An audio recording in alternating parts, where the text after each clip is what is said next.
We've studied 24 symptoms over time, not the 9 of the DSM, and they've all gone down dramatically. The affective symptoms are the stickiest. They stay around the longest. They're the least likely to remit. But impulsivity goes down very dramatically. It's the most likely to remit, followed by some cognitive and interpersonal symptoms. And in fact, there are 2 types of symptoms for borderline patients. Acute symptoms, the most dramatic symptoms of BPD, self-harm, suicide attempts. They remit rapidly. They're very specific to BPD.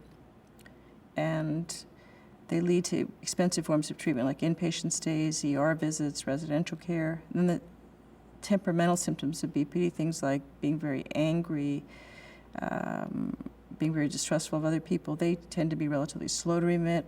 They're not specific to BPD. Many other people have them, including many of us.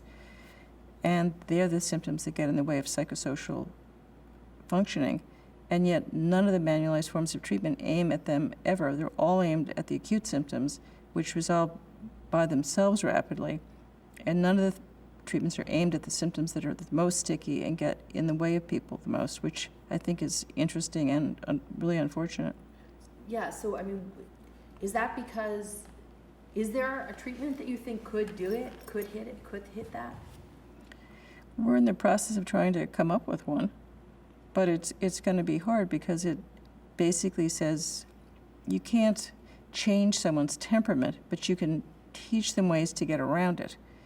And these are temperamental issues, the temperamental symptoms. It's not forms of impulsivity, which most of the acute symptoms are.